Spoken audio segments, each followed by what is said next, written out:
विदुर। जातक कथा। कुरु जनपद के राजा धनंजय, जिसकी राजधानी इंद्रप्रस्थ थी, पृथ्वी लोक का सबसे पराक्रमी राजा माना जाता था। उसके राज्य में विदुर नाम का एक अत्यंत बुद्धिमान मंत्री था, जिसके विवेक की कहानियां सर्वत्र सुनी सुनाई जाती थीं। उन दिनों राजा धनंजय के समकालीन 3 और अत्यंत पराक्रमी राजा राज करते थे, जिनके नाम सकर, वरुण और वेंतैया थे, जो क्रमशः देवों, नागों और सुपर्ण यक्षों, स्वर्ण गरुड़ों के राजा थे। एक बार किसी अवसर पर चारों राजा एक बाग में एकत्रित हुए, जहां उनमें यह विवाद उत्पन्न हो गया कि उन चारों में सर्वाधिक शीलवान कौन था। विवाद जब बढ़ने लगा तो उन चारों ने सर्वसहमति से विदुर को बुला उसकी राय जाननी चाहिए। तब विदुर ने उन राजाओं से ये कहा कि वे चारों ही समान रूप से शीलवान थे, ठीक किसी रथ के चक्रों के आरे की तरह। विदुर की राय से चारों ही राजा अत्यंत प्रसन्न हुए और उसे अनेक पुरस्कार दिए। उस रात नागराज वरुण जब अपने शयन कक्ष में आराम कर रहा था तो उसकी रानी ने उसके गले के हार को लुप्त पाया।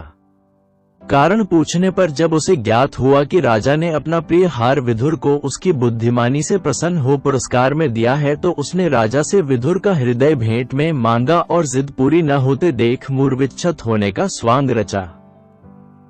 एक दिन सुपर्ण यक्षों का सेनापति पूर्णकराज नागलोक के ऊपर से उड़ता हुआ जा रहा था। तभी उसकी दृष्टि नागराज कुमारी इरंदती पर पड़ा, जो एक सुंदर झूले में गाती झूलती दिखी। इरंदती की अपूर्व सुंदरता को देख पूर्णकराज तत्काल नीचे उतर आया और इरंदती से उसी क्षण अपना प्रणय निवेदन किया। पूर्णक के व्यक्तित्व से इरंदती भी कम प्रभावित नहीं थी। उसने उसी क्षण उसके प्रेम को स्वीकार कर लिया। पूर्णक तब नागराज वरुण के पास पहुंचा। वहां उसने इरंदती का हाथ मांगा। नाग और गरुड़ों का वैमनस्य बहुत पुराना था, किंतु नागों पर गरुड़ भारी पड़ते थे। इसके अतिरिक्त राजा अपनी पुत्री का दिल भी तोड़ना नहीं चाहता था, और न ही नाग पुत्री का हाथ किसी गरुड़ को दे समस्त प्रजा का बैर मोल लेना चाहता था। अतः उसने पूर्णक से कुछ समय की मोहलत ले एकांत में अपने मंत्री से सलाह की। नाग मंत्री कुरुराज के मंत्री विदुर का वैरी था। उसे विदुर की प्रतिष्ठा से ईर्ष्या थी। अतः उसने राजा को सलाह दी कि वह पूर्णक को इरंदती का हाथ तब दे जब वह विदुर का हृदय लाकर रुगण महारानी को दे। इस युक्ति से रानी भी स्वस्थ हो जाएगी और स्वस्थ रानी को देख प्रजा भी। पूर्णक ने जब नागराज की शर्त को सुना तो वह तत्काल उड़ता हुआ कुरु देश की राजधानी इंद्रप्रस्थ पहुंचा। वह कुरुराज धनंजय की कमजोरी जानता था। वह जानता था कि कुरुराज एक महान जुआरी था, अतः राजा धनंजय के पास पहुंचा। उसने उसे जुए के लिए ललकारा और दांव पर अपने उड़ने वाले घोड़े तथा अपने उस रत्न को रखा जिससे विश्व की समस्त वस्तुएं दिख सकती थीं। राजा धनंजय भी जुआ खेलने को तैयार था और उसने भी अपने अनेक प्रकार के रत्नों को दांव पर लगाना चाहा।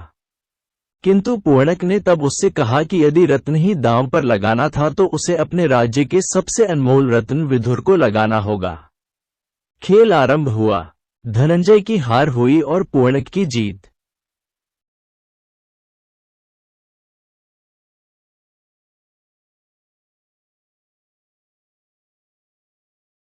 पूर्णक तब विदुर को ले उड़ता हुआ काल पर्वत पर पहुंचा। वहां उसने विदुर पर तलवार से प्रहार किया, मगर विदुर को छूते ही पूर्णक की तलवार टूट गई। विस्मित पूर्णक ने तब विदुर को मुक्त करना चाहा। विदुर ने पूर्णक द्वारा प्रदत्त मुक्ति को उस क्षण अस्वीकार कर दिया, क्योंकि वह पूर्णक के साथ नागलोक जाकर उसकी सहायता करना चाहता था। उसने पूर्णक को उसके द्वारा पूछे गए प्रश्न का उत्तर भी टाल दिया। जब पूर्णक और विदुर नागलोक पहुंचे तो उनका भव्य स्वागत हुआ। विदुर ने राजा वरुण और रानी विमला को उपदेश और ज्ञान चर्चा से प्रसन्न किया। तत्पश्चात पूर्णक और इरंदती का विवाह बड़ी धूमधाम से संपन्न हुआ।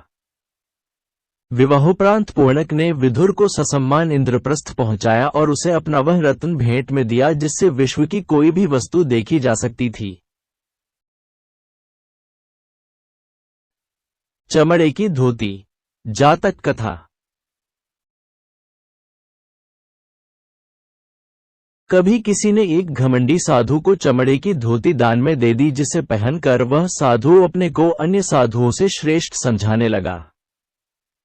एक दिन वह उसी वस्त्र को पहनकर भिक्षाटन के लिए घूम रहा था।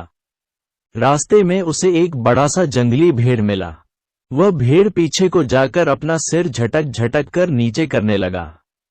साधु ने समझा कि निश्चय ही वह भेड़ झुककर उसका अभिवादन करना चाहता था, क्योंकि वह एक श्रेष्ठ साधु था जिसके पास चमड़े के वस्त्र थे। तभी दूर से एक व्यापारी ने साधु को आगाह करते हुए कहा, हे ब्राह्मण, मत कर तू विश्वास किसी जानवर का बनते हैं।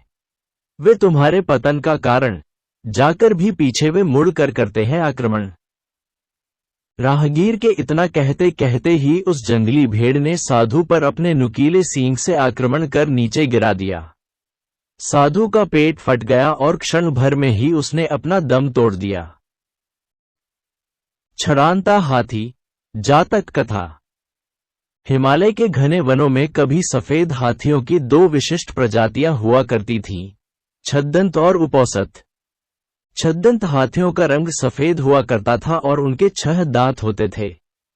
ऐसा पाली साहित्य में उल्लिखित है। छद्दंत हाथियों का राजा एक कंचन गुफा में निवास करता था।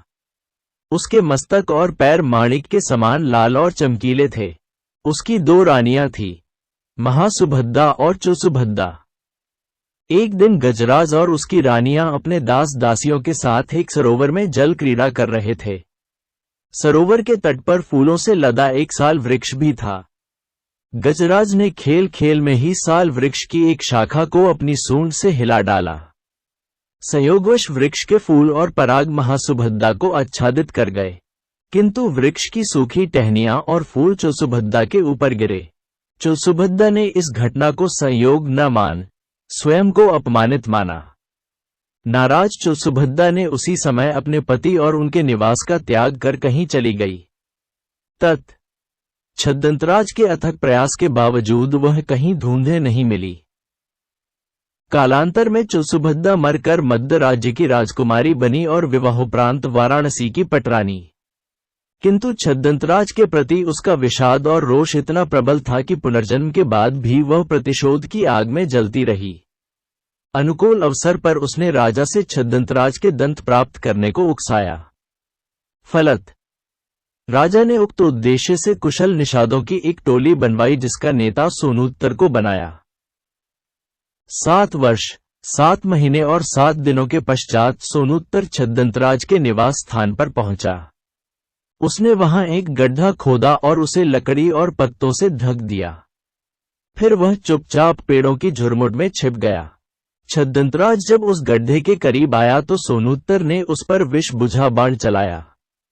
बाण से घायल छद्दंत ने जब झुरमुट में छिपे सोनूत्तर को हाथ में धनुष लिए देखा तो वह उसे मारने के लिए दौड़ा, किंतु सोनूत्तर ने सन्यासियों का गेरुआ वस्त्र पहना हुआ था, जिसके कारण गजराज ने निषाद को जीवन दान दिया।